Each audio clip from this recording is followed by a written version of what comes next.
My name is Liz Abrahams. I'm 58 years old. I'm a mother of one child, a son. His name's Joshua and he's 25.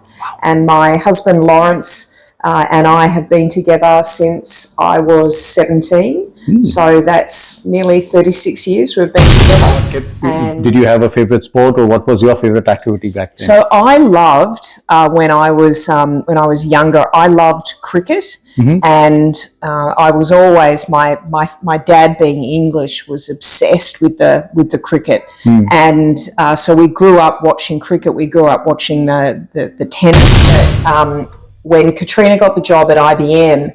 And I remember catching up with her in a bar near where IBM worked, and there were all these amazing people dressed in incredible suits and looking so smart and suave. And she was joking that, everyone dresses like this at IBM. There's a dress code. And I thought, you know what? I'm going to get into IBM. But it also, for me, helped me realise that I was very ambitious. I wanted to be financially independent. My mum was a at-home mum, and she also did sewing and knitting at night to help contribute to food and bills. But I never wanted to be beholden to anybody for anything. So financial independence was an ambition, and when you're one of a number of kids, it also meant that I had to be very assertive, and if I wanted something, I had to stand up for myself. And because I started work when I was so young, I started work when I was 14, I learnt really quickly the value of money. I learnt the value of working hard and sticking up for myself. The idea of men treating women equally and fairly. I didn't grow up like that. When I was growing up, I didn't know anybody that had a career that was where they were the main breadwinner, in an alcohol-fueled part-time job. And, if you didn't stick up for yourself, then, you could be easily, run over. Yeah. So it didn't make me uncomfortable to stick up for myself. I didn't ever experience a problem that I couldn't stick up for myself.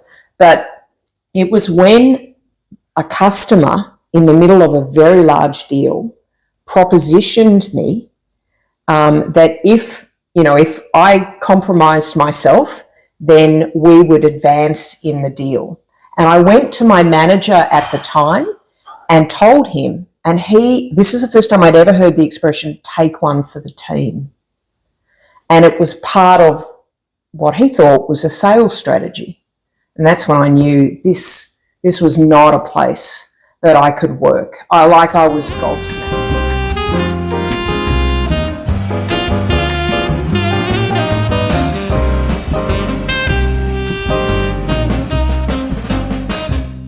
I met a lady who's, now my best friend, long-standing friend, and her husband. They'd come from overseas. They were fabulous people, and built a relationship and a rapport with them. She became pregnant at the same time that I did.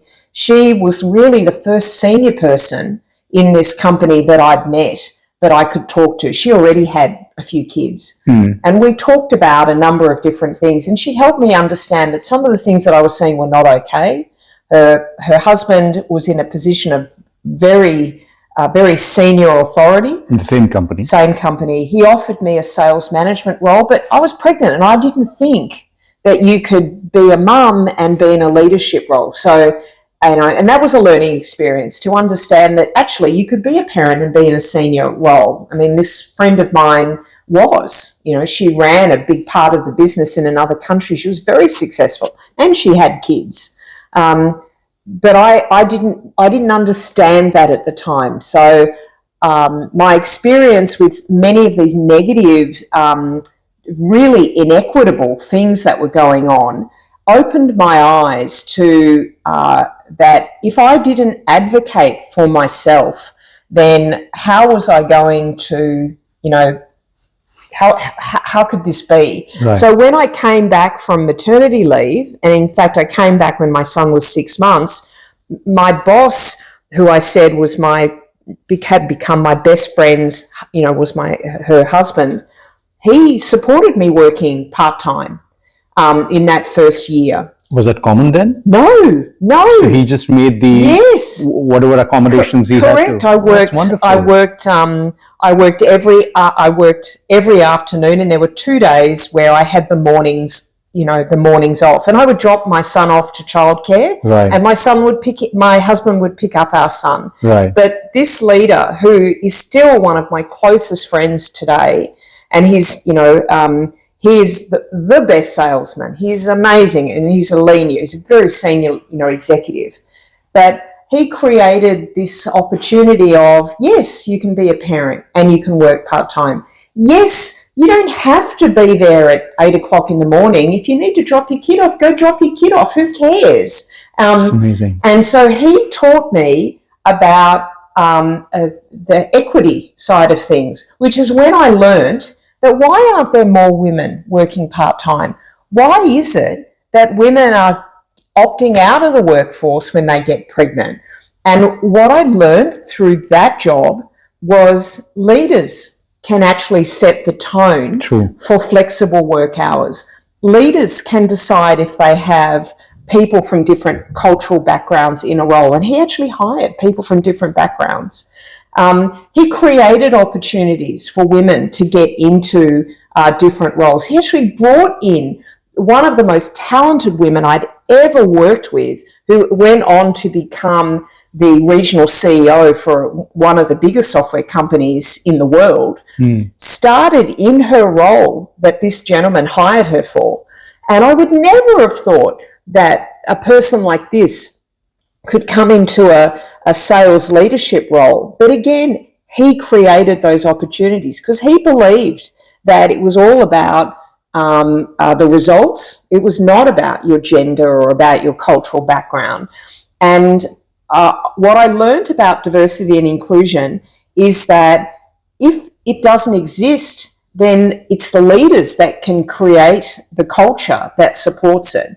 And it was in that job that with other people that I knew had kids, with other people who I knew wanted to take different roles and get into sales, I basically was able to advocate and step into that space at that company.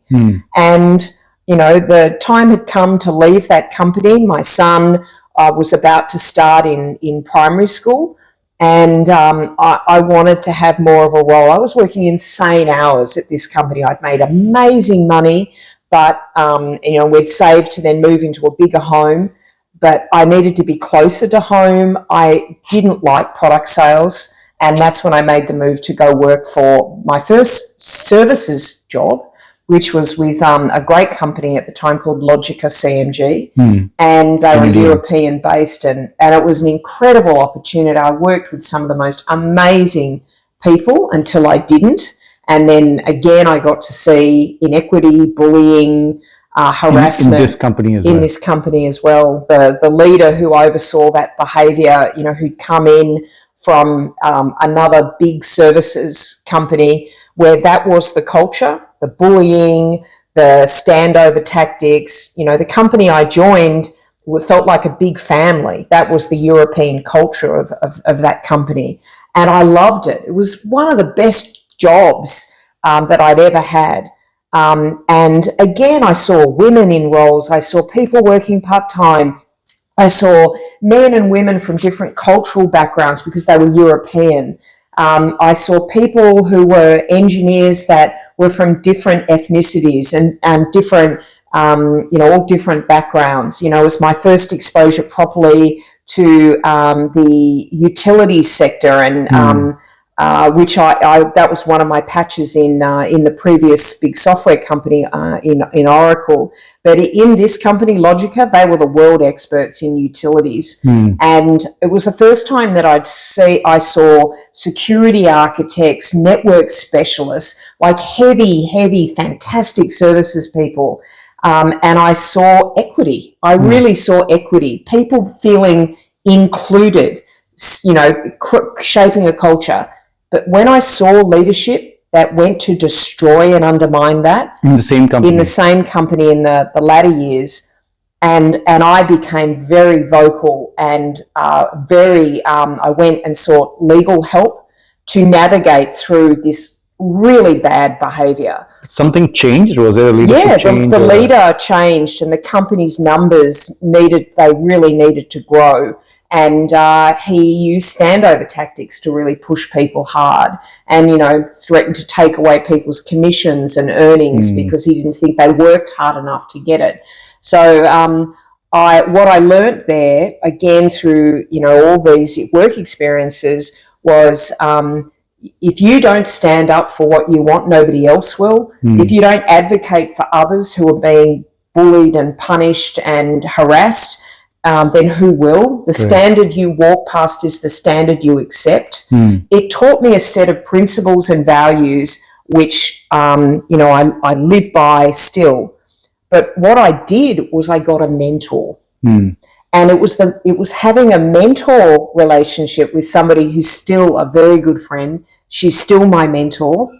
And another gentleman who was also my mentor. These people sit on boards now. And they helped me navigate not only what was going on, but also where to go next. And, I went to another company which ended up being bought by IBM. But and it was from then on that I understood if women want to get ahead and be in senior roles, they need mentors. That's what I learned. I learned it then. That if you wanted to help women juggle families and men have a role in their families, then you needed to create policies and situations that supported that. And that if you wanted to win business, regardless of what it is, you need people from all different backgrounds. Right. Not everybody is middle-aged and white. There are people from all different backgrounds. And I learned these things through these jobs, but it all came into itself when I joined Infosys. And for the first time, I saw there were hardly any women at all. And I saw very few women in leadership roles. I saw very few women in senior roles that were running segments of the business. And I saw very few people from non-Indian backgrounds. It was almost like a reverse. Absolutely. And I think I can vividly recollect that you were probably one of the few, if not the only one at that point who was at that level of seniority. Yeah. Other than, of course, our leader herself. She was Correct. The CEO. But outside of that, in the broader team, the sales team, so to say, I don't think I'd seen anyone else. No. And, when we had a global get together with all the sales staff, that's when it shocked me. I was so shocked that I could count on one hand the number of women. I could count on one hand. In the entire room? Yeah.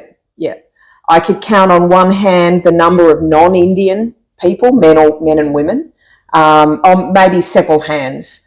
Like the lack of diversity, Asians, people from different it shocked me. And again, you mentioned before, some people are uncomfortable putting up their hands and speaking up. Well, in that forum is when I put up my hand and actually said and challenged the person who ran people and culture at the time and actually asked the question, look, I don't want to complain. I can choose to work anywhere at any company, and I want to be part of.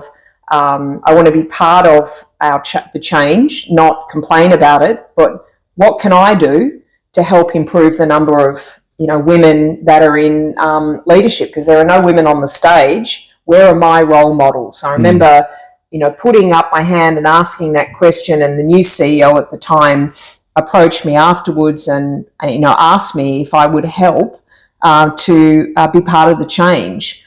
And be the change, as they say. Yeah, and he was a real instrumental driver, and there was some incredible leaders, and some of these people are still in Infosys today who've been passionate and still are about the topic. But what they needed was a change at the top to really push it.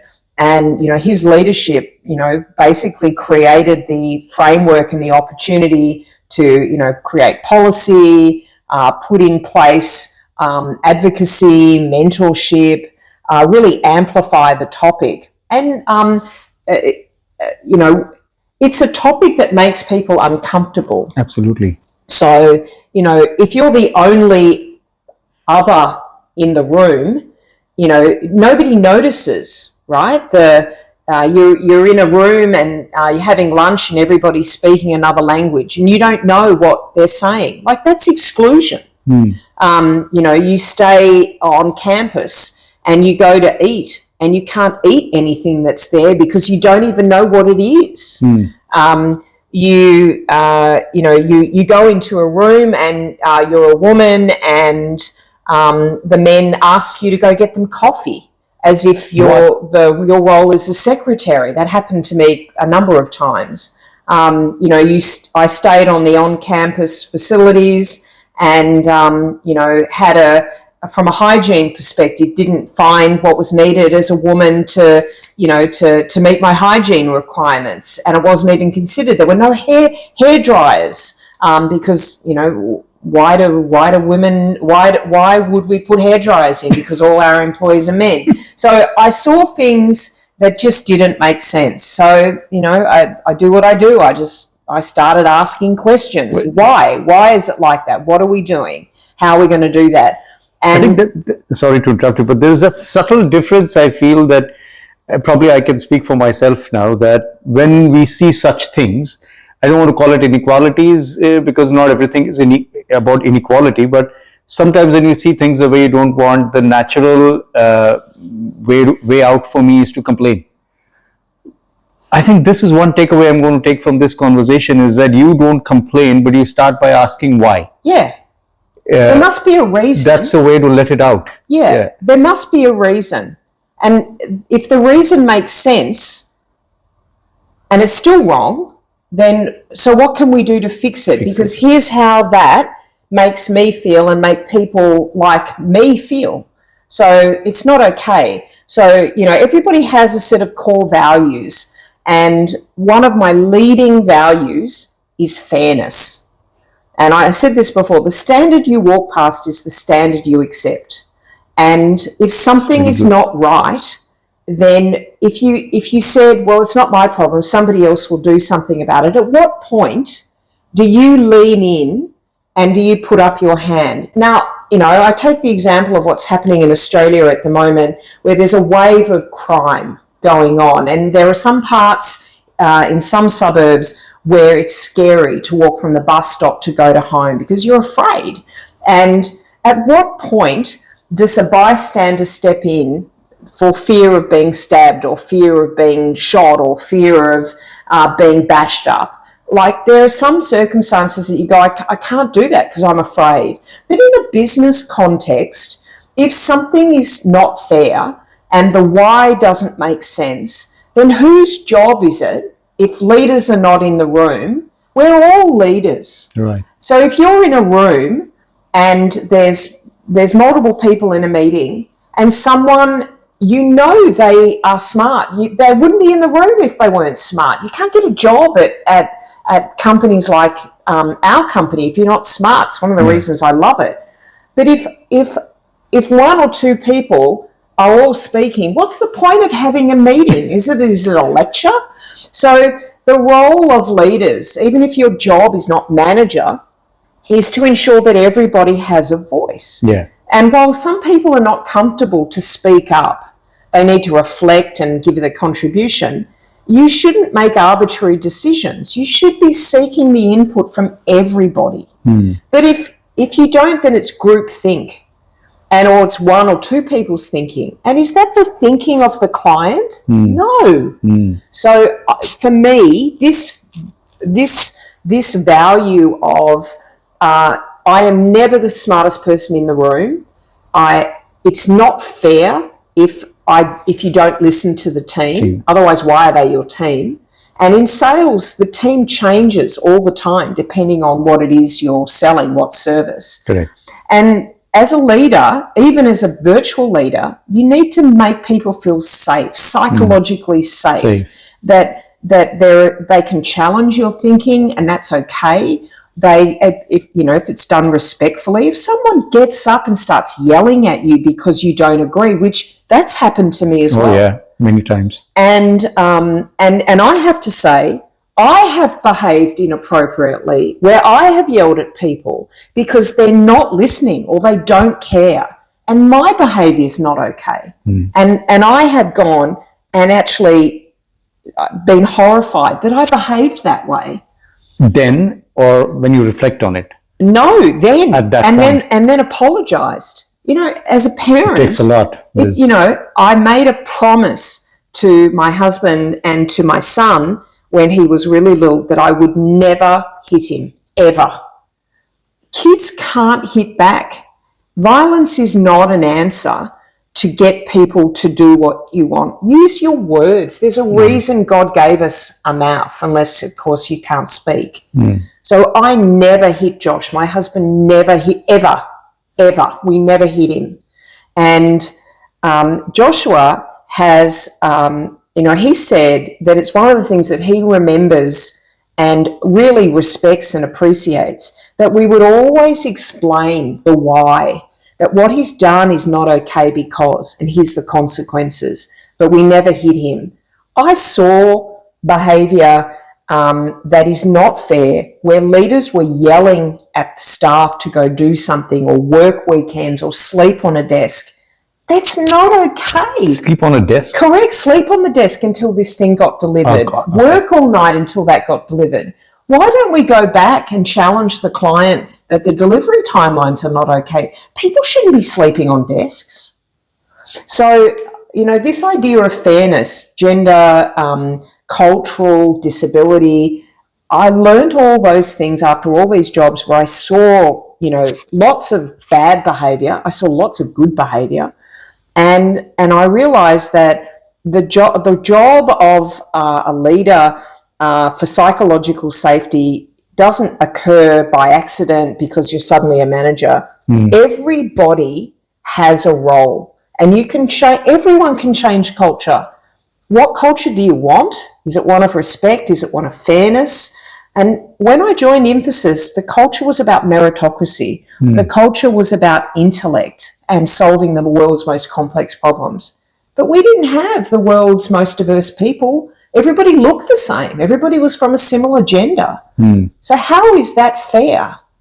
So I felt that I had to say something because that was a standard I didn't want to walk past. And I realised my client, who I dealt with at the time, which was one of Australia's biggest banks in Melbourne, they also wanted to make as much money as they could, and their clients are men and their clients are women. And they had men and they had women in their workforce, and they put in place an incredible policy and goal framework on their leaders where they actually didn't make their bonuses if they didn't have equity achieved and metrics achieved. And I saw Telstra were doing the same thing. And I thought, well, why don't we just copy what they do? It's good, isn't it? IBM was doing it. Other IT companies were doing it. Why aren't we? So then I just made the decision that I'd go ask. And I asked the client if I could copy their framework and their policies. What's confidential about a set of diversity and inclusion policies? And of course and the more you spread it, the better. Correct. Yeah. So basically, instead of starting from nowhere, we started from 30 or 40%, right. And we then adjusted it to our business. So Australia, for a period of maybe 6-7 years, led the world in what we were doing, and we experimented on different things around hiring people from different backgrounds, putting women who wanted the opportunity to go from delivery into sales roles, giving people the opportunity by challenging the status quo. My boss at the time was the most inclusive leader I'd ever worked with, and he would speak his mind to the point that it would embarrass people into the team. But I loved it because we always knew where we stood. And he was big on fairness. And, he's still with us and he's a senior leader. And for me, he role modelled that if you want the change, be the change, make the change. And he empowered me to embrace this on top of my job. And I found that my passion changed the relationship that we had with the client. They saw a side of Emphasis that they'd never seen before. I advocated for our staff who were being culturally discriminated against because of their ethnicity. Even though I felt excluded with so many people who were Indian in the business, being, you know, one of a few women and one who was, you know, one of a handful of women who were not Indian. What I saw, which was worse, was I saw clients who were all middle-aged white men largely discriminating against our staff for being Indian. And it horrified me. It made me angry. And what I felt was, why is it okay that our customers can behave that way? It's not okay. That's against their own policy. So that helped me then turn the table and help our own company realise that if we wanted our staff to thrive and be happy, then we needed to stand up for them. And if we wanted our staff to be happy and healthy in a client environment, we needed to push back. So why don't we... Even if you're pushing back at the client. Correct. Right. We should push back at the client, and the client should pull us to have greater diversity, more women in senior roles. And they did. NAB did it. They put in metrics and policies and frameworks that really drove the way we delivered, and it was wonderful. I saw some of the best women, talented women who maybe weren't thriving in other areas of the business, thrive on the NAB account. And the leadership was diverse in our team. The client loved it. Was this something you did, when you say NAB did it, was it something they did organizationally, or this was a relation between the two organizations where you enforced it? It was a relationship between our company and theirs, where we deliberately engineered Wonderful. Cross-learning, where the client wanted their staff to be more inclusive of people from different cultures. The framework of offshoring had so many positive benefits that people needed to be open to the Indian culture and all the great things that it could bring if it was embraced. Right. So we did study tours and cross-learning for their leaders. We did trips taking their leaders across to India, where the cultural immersion was part of the experience, not just going seeing our delivery centres. Absolutely. And it created this healthy admiration and respect for the Indian culture, the family, the food, which is just incredible. Like, you know, to love science is to love Indian food, because it's all these flavours and, you know, the way they combine, it's magnificent. Yeah. Indian food is just, it's so unbelievable. And what it takes to get a job at our company, you know, to get through the education system and to rise to the top and get a job with our company is just, you have to be the cream of the cream. Right. And I wanted our clients to understand how bloody smart our staff were. You can admire many things. How can you not admire intelligence? Right.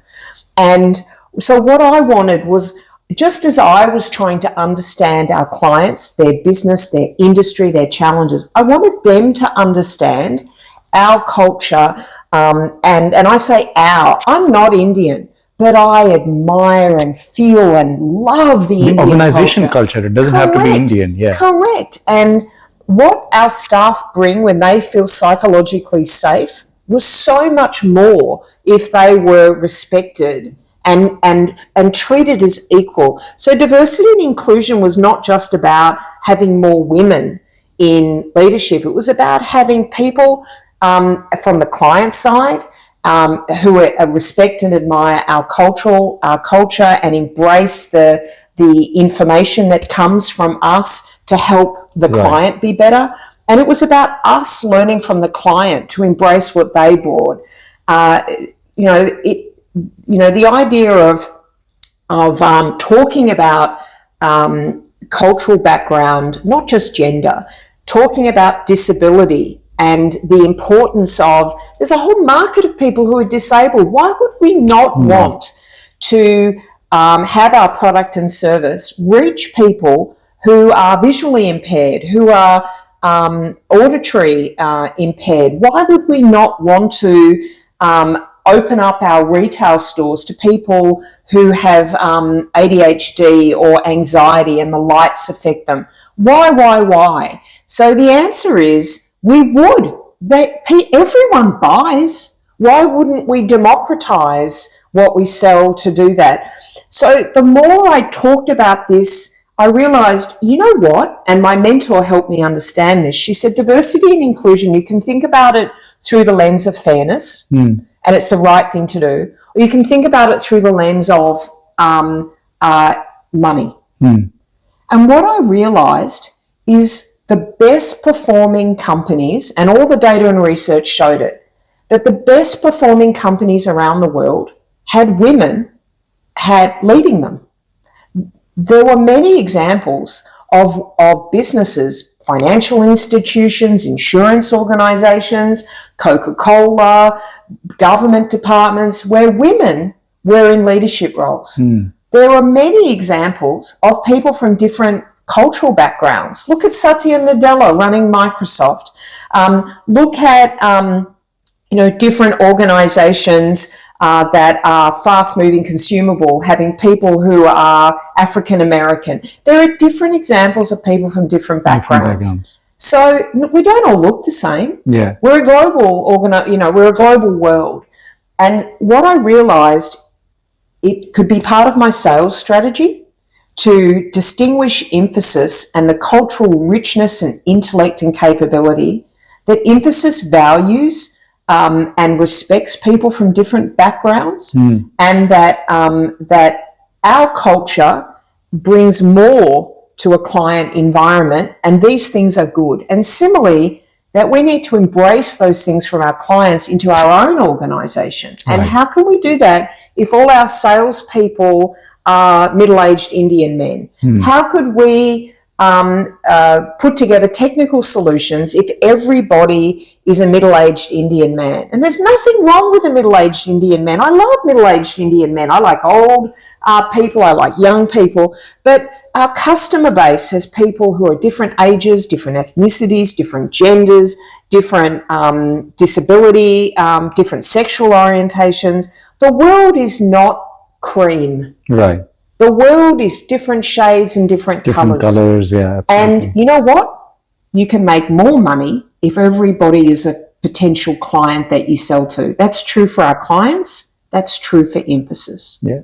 And companies. And so my passion and my advocacy and what I think I've infused now globally is that these things are good. Absolutely. I think that was very insightful, Liz, in terms of your journey with the DEI within Infosys, because I think what you learned in various organizations kind of helped you have that insight. And when you saw an opportunity, and again goes to the point of you being curious and you asking the question and you putting your hand up and asking those uncomfortable why questions, which gave you this opportunity to start a wonderful charter at Infosys, which I believe is still progressing. And you've decluttered DEI enough for most of us, but I want to just ask in conclusion that how do you see it has, and I'm not talking in terms of what's happened within Infosys, but I mean DEI as a holistic charter. How do you see that it has progressed so far, and what's next in that? So from first of all, our own company, it's time that leaders lead and take ownership for the metrics and the outcomes. And the outcomes at the end of the day need to reflect the company's objectives and goals, which is, the company set a target, they're declared in our annual report and internally.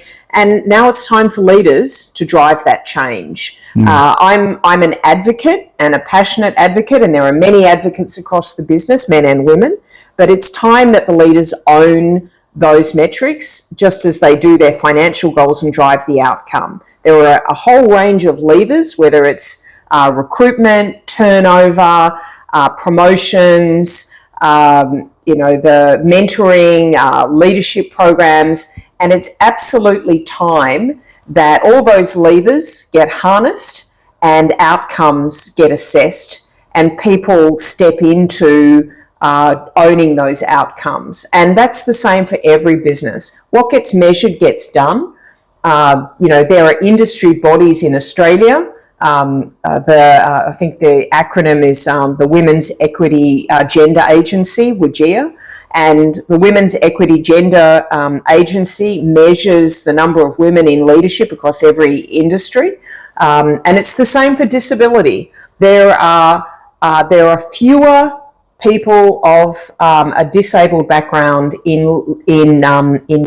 working in companies than there are any other metric and dimension. There's a whole untapped workforce, and this country has a lot to answer for in terms of the fairness of people with disability. And the NDIS, the National Disability Agency, is one agency that, tried to make it easier for people with disability to get the health support that they need. But what is the point if you can't get a job? And so I really believe that across industry, and government's been leading, government they're a melting pot for, women in leadership roles. They're a melting pot for people from disabled backgrounds, and because they want to look like the community that they serve. But industry needs to step up, and there are some companies that are amazing, and that's a reflection of their leadership. So, for me, disability and gender equity and equity full stop will always be passionate. But since my cancer diagnosis 4 years ago, I've had to balance my passion for advocacy of diversity and inclusion with my passion for health and being well. And I don't think they're mutually exclusive. People with disabilities are more unwell and face greater inequities, just as people from lower socioeconomic backgrounds. But and in our industry, artificial intelligence has a very heavy slant towards diversity and inclusion. AI discriminates more frequently against people of colour and people and women. And there's irrefutable evidence, and CSIRO published a whole range of papers, and in fact our company's partnering with them, and they've spoken at a number of events about the rampant discrimination in AI for equity and inclusion. But when I got cancer 4 years ago, what I realised is, in order for me to navigate my own health journey and for my family's wellness and happiness, that I needed to approach my health journey just as I've approached selling. Be curious, understand what I can do as a person who's undergoing the cancer journey. What do I need to do to support my medical treatment? Be curious, understand the doctors and the treatment options and what I need to do. What do I need to eat to support the medical journey? What are the medicines that I'm taking, and they've got lots of side effects. So what do I need to do to manage that? Exercise. What's the role of exercise in supporting my health journey? And so I turned my sales skills, in that period of a year that I was going through the intense treatment, or 18 months. I had 18 months. Yeah, so I had, even now, because my breast cancer is stage 4, which means that I'll have cancer forever. There's no such thing as being in remission with stage 4 cancer. It's already spread. So for me, my cancer had spread to my bones, and what that meant is that my treatment will be forever. So there will never be a time that I will not have cancer. If for most people, we all know when we're born, and death is often a surprise. But when you've got stage 4 cancer, the inevitability of your death is much closer than it is for most people. And most of us know Joe Biden was diagnosed with prostate cancer. Many of us heard, this week that Magna Zabansky was diagnosed with leukemia, a blood cancer. We all know people that have cancer. So I decided when I got cancer, rather than living in fear of death, I wanted to embrace what I needed to do to be well. How did that happen? Because when you see something, especially death from such close quarters, it's only natural that you'd be very anxious and you'd be. How did you just brush it off? Where was that strength coming from? So again, for people that are in your audience and that have families, we all know the common denominator in being alive is we all know our birthday. We all know when we were born. None of us know when we're going to die. Correct. And God forbid, many of us have lost family or friends through random acts of car accidents, situations that you have no idea that can take their lives. But a chronic illness like cancer, and there are many such chronic illnesses, and COVID brought that home. Many of us lost, and particularly for those that are in India, where the impact of COVID took thousands and tens of thousands of people at such rates that death, it's who didn't that died of COVID. So when my husband was diagnosed with cancer a year before I was diagnosed with cancer, and fortunately his cancer hadn't spread, so an operation fixed that situation, and now he has no cancer because it was caught early. But my cancer was not caught early. And if you don't mind me asking, you were testing regularly and it was not caught? Yeah, so, only a year before I'd had my mammogram. But the thing with stage 4 cancer is it's very aggressive, and it can happen, quickly. In that duration of the test. Yeah, so to say. And with breast cancer, the thing that is important to understand for your audience is that the distinguishing difference with breast cancer is the density of the breast. And now it's known that if you have dense breasts, when you look at it on a mammogram, it looks all very white. And so a tumour looks like the rest of these colours that go through the image, because it's black and white. And it can be very hard to tell the tumour.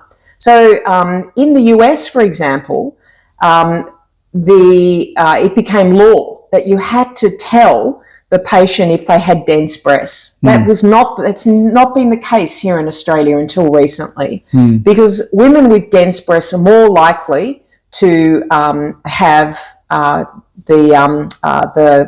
tumour, and it's more likely to be missed, and it's more likely to then end up in an advanced stage because it's hard to detect. Correct. So my situation was I probably had the tumour the year before, but because my breasts are dense, it wasn't picked up. Right. So by the time I found it, I felt it, and I advocated for myself to go get the test at a time during COVID where scans were greatly reduced. So this was all happening in that during COVID. Okay. So anyway, I was diagnosed, and there's no point on reflecting. Right. What if? It doesn't change what is now. Correct. So I am and have always been a pragmatist. You dealt the cards that you dealt, and you need to make the best hand that you can.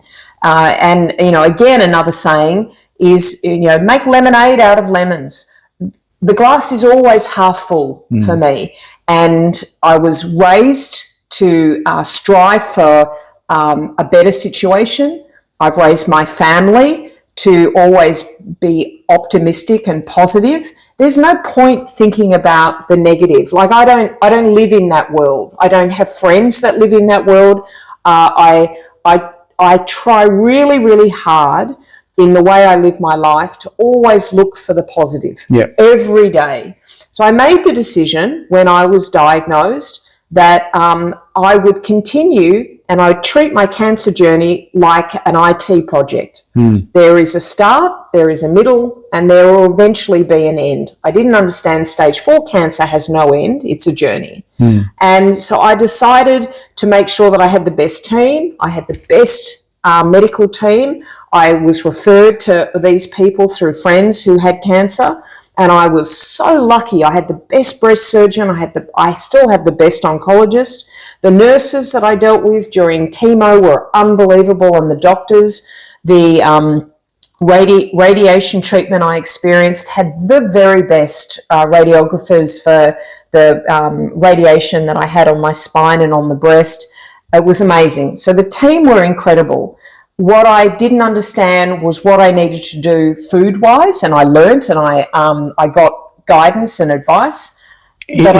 Sorry to interrupt. Is the food thing because of the medication that you're taking? Right. Correct. So the advice I got was to stop having gluten because gluten wasn't going to sit well with triggering insulin, and my cancer is fueled by it's hormone related. So cutting out gluten really helped, and I needed to lose weight. I was incredibly overweight when I was diagnosed, and that's just not healthy for the journey I was going to go through. So I focused on not only losing weight by eating healthier, so I cut out gluten. I didn't have red meat because my liver wasn't going to be able to process red meat. I cut out all processed foods. I stopped drinking alcohol, and I loved champagne and wine, but I haven't had a drop since the day I was diagnosed. And I made the decision to really have a very healthy, clean diet. I lost 30 kilos, but at the same time, I embraced and became absolutely obsessed with exercise, walking every day, walking before every chemo treatment, walking after every chemo treatment, and I've walked every single day, rain, hail or shine, since I was diagnosed. Wow. And, you know, typically I walk between 10 and 12K every day. I do my meetings often walking. I walk in the morning and I walk at night. Walking is really important. I also was lucky enough to understand the importance of resistance training or weights. And my sister coached me and trained me in the beginning during chemo, and then I took that on, and I now do weight training three or four times a week. But I took on Pilates, and I am now obsessed with Pilates, and I go to 3 or 4 classes a week. Wow. And that's on top of, I get acupuncture, medical acupuncture or laser. I do that every fortnight, and I also go see an osteo, and that's for the pain. So this philosophy, which I called MADAM, medicine, acupuncture, diet, activity, and mental health. So I went and I got, and then support. This acronym, MADAMS. I love it. The approach helped me, mental health when you're sick. It's not just your own health, it's everyone around Family, you. Yeah. I have cancer, but I am not cancer. Yeah. And now I live with a disability. I have a chronic illness. And there's nothing wrong with that. Yeah. There are millions of people across Australia that live with all different forms of chronic illness. Correct. And it is not fair to discriminate against somebody because they have a chronic illness. I am very good at my job, even though I have cancer and I work part-time. And I can still deliver financial results for the business. But there were no salespeople in the company that we work for that work part-time. I asked for it and I got it because I had a great manager and the HR team were very supportive. But there were managers who didn't want me to do the job part-time because they didn't think it could be done. It's not true. In IBM, they have people that work part-time. In different consulting companies, they have people that work part-time. As salespeople. Yeah. And so the idea that it couldn't be done in Infosys was just stupid because it's done in Microsoft, it's done in other companies. So again, I feel like I'm a pioneer, and the angle of diversity and inclusion is around, chronic health. And everyone says to me all the time, oh, you look so well. Oh, I lost 30 kilos. I exercise every day. My diet is super clean and healthy, and I focus every day on joy. And I get joy from exercise. I get joy from my fabulous friends and family. The food I eat brings me joy because it's delicious. Yes. Sunny days are joyful. Rainy days are joyful. Being alive is joyful. So changes the perspective. It just correct. So I have pictures around the house with of joy. Joy is everybody can choose to be joyful. You can choose it. It's a choice. And it is important for me to focus on the good things, not to focus on the bad things. So if people want to talk to me about cancer, it's very boring. But if you want to talk about what can you do if you've got a chronic illness to feel better, I'm happy to have that conversation. Absolutely. But I do not want to have the conversation that just focuses on I have cancer. Oh, isn't it terrible? My mum died of cancer. Oh, isn't it terrible? My good friend died of cancer. I don't want to hear about all the people in your life that have died from cancer. What about the people in your life that have been through a journey and they're doing the best that they can? What can you do to help someone living with a chronic illness and make it easier for them to be happy? Yeah. And not just that. I mean, the thought that was coming in my head or bubbling in my head was, it's the perspective. Life literally changes when you have a change moment like this, and sometimes you wonder that if only we knew all this, before. I don't want to say that whether this would have happened or not. That's not the point. But our life would have probably been very different. Correct. And it's a message that people should take in terms of making those small changes yourself. And if I were to ask a question exactly on that, because what I feel is that, be it the DEI kind of conversation or even this, everything starts with a small step. Yeah. So if we can ask you two questions, one is in this context, I don't know if there is one tiny step that we have to take in terms of changing something around us so that we head in a certain healthy direction and so on. A similar question even on the DEI front, because I feel that there is sometimes all good things start at home. So what is it that we can do at home in one small tiny step that we can all go back and say, from today, this is going to be different in my house? So walking is free. Yes. It's free, right? A lot of people say I don't have the time. Crap. That is absolute crap. You can walk in your kitchen. You can put on, most people have a phone. You can put on, during COVID, we weren't allowed to walk for more than an hour every day. We weren't allowed to. So I discovered on YouTube, there's walking exercise. You can do 5-minute walks. You can do 10 minutes walk. You can walk around the block. Walking's free. Yeah. And you can walk with a jacket on if it's cold. You can walk with an umbrella if it's raining. You can walk. There is no excuse unless you are completely immobile and then someone can help you. You can walk up the driveway, you can walk down the driveway. Walking is free and it's simple. So that's my first tip, walk. What you put in your mouth is your choice. The drinks you have are your choice. So processed foods are like, I look at it and I go cancer. Processed foods equal cancer. Alcohol equals cancer. So I made that choice. I don't have them. Gluten, which sometimes I have, it just makes me feel unwell. It's a choice. Do you want it? No. Yeah. Meat, it's a choice. Many Indians are vegetarian. It's a choice. Yeah. Some Indians eat meat. It's a choice. So every day you get up, it's a choice. Every day you put on your clothes, you decide how you want to look. It's a choice. I believe that deciding to be happy is a choice. So, you can have a mental health issue and that sometimes it can be hard to feel happy mentally, and mental health is a problem many people have. But for most of us, if you go outside, you go for a walk, you get vitamin D, it's good for you, makes you feel healthy and happy. It's good for your mental health. Sunshine is good for your mental health. And eating well is good for your gut health, it's good for your brain health, and it's a choice. You are what you eat, in a way, as they say. Correct. And choosing to smile uses more muscles, less muscles, than choosing to frown and be sad. So, look, I just believe that you're the sum of your choices. And I choose to be joyful, I choose to be healthy, and I choose to make everyone in my ecosystem as happy and included as I can. And that's a choice. So whether it's diversity and inclusion or wellness or health, these are choices, and I've made those decisions. And if I die tomorrow, I've lived as much as I can.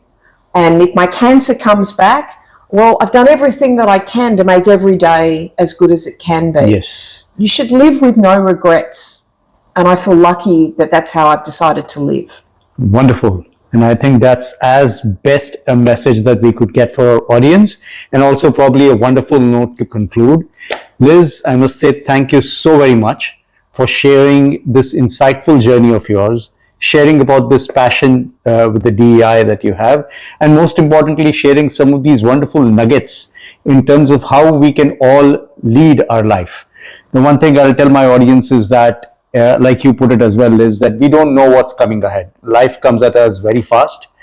Don't wait for something to happen. Learn from people who have made the mistakes, or learn from whichever way you want, but learn those things. Make those small changes. Walking doesn't take anything to walk. Make sure that walking is a part of what we do every day, and watch what you eat. I think those two things are wonderful messages to conclude. Thank you. Thank you so much. Very much. Wonderful. I've really enjoyed the discussion. Thanks for having me. Pleasure.